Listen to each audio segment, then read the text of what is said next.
जैसे दिल्ली पुलिस जो है वो रातों रात हमारे देश की सरकार कमिश्नर तो चेंज कर देती है, लेकिन एजुकेशन मिनिस्टर चेंज नहीं कर पा रही है।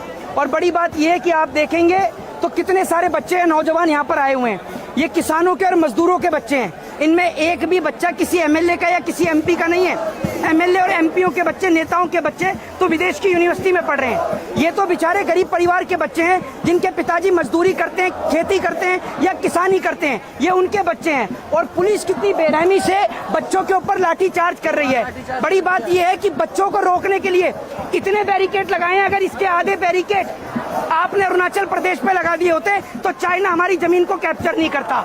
लेकिन ये हमारे देश की सरकार जो हमारे ही देश के पुलिस वालों से हमारे ही देश के बच्चों को पिटवा रही है, और इतनी बेशरम सरकार है कि आज तक देश के इतिहास में नहीं देखी। महात्मा गांधी ने दाढ़ी मार्च किया, लेकिन अंग्रेजों ने कोई लाठी चार्ज नहीं करी। ये अंग्रेजों के भी बाप हैं। ये अगर इंडिया, आप कहते हो कि India is a democratic country, Bharat एक लोकतांत्रिक देश है, तो सबसे पहले लोकतांत्रिक देश का ये टाइटल हटाओ, क्योंकि भारत कोई लोकतांत्रिक देश नहीं है। अगर लोकतंत्र होता तो आर्टिकल 19 हमें प्रोटेस्ट करने की आजादी देता है। ये सारे बच्चे 29 दिन से पीसफुली प्रोटेस्ट कर रहे हैं और आप इनके ऊपर लाठी और डंडे चार्ज कर रहे हैं। आप मुझे ये बताओ, इनमें से कौन सा बच्चा आपको टेररिस्ट दिख रहा है? ये चाइना से आए हैं, पाकिस्तान से आए हैं क्या? ये भारत देश के लोग हैं। सिर्फ इतनी सी मांग है, ये नहीं कह रहे कि एजुकेशन मिनिस्टर को फांसी दे दो, सिर्फ इस्तीफा मांग रहे हैं उसका। क्या सरकार एजुकेशन मिनिस्टर का इस्तीफा नहीं दे सकती? और देगी कहां से? रेल पटरी से उतर जाए तो रेल मंत्री इस्तीफा नहीं देता, देश में आतंकवादी घटनाएं हो जाए तो रक्षा मंत्री इस्तीफा नहीं देता, तो एजुकेशन मिनिस्टर कहां से देगा? वो तो अपना जन्मदिन मना रहा है। और आज यहाँ लाखों बच्चे इकट्ठा हुए हैं।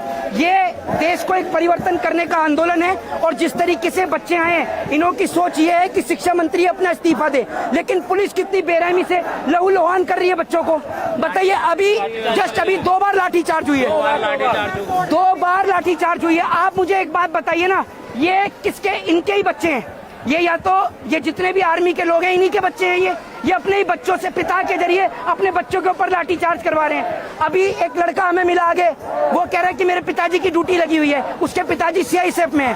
आप मुझे बताइए, एक बाप के जरिए उनके बच्चों के ऊपर ये सरकार लाठीचार्ज करवा रही है, और उसके बाद में सरकार के कान पर जू नहीं रेंग रही है।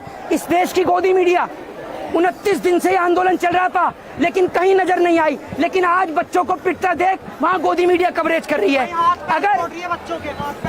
अगर 29 दिन में ये आंदोलन कवर कर लिया होता ना, तो अभी तक शिक्षा मंत्री अपना इस्तीफा दे चुका होता। जिस तरीके से दिल्ली पुलिस लाठीचार्ज कर रही है, तो किसके? Why do 50 crore plus Indians use Paytm for their daily payments? Because with Paytm, उसके कहने पर जो समाज में रहने लायक व्यक्ति नहीं था, वो व्यक्ति जो आज देश का गृह मंत्री बन के बैठा है, किसी समय तड़ी पार था। समझ गए आप? उसके कहने पर और किसके कहने पर? और एक बात बता दूं, हमारी रगों में सावरकर का खून नहीं है, हमारी रगों में राजगुरु सुखदेव और भगत सिंह का खून है। हम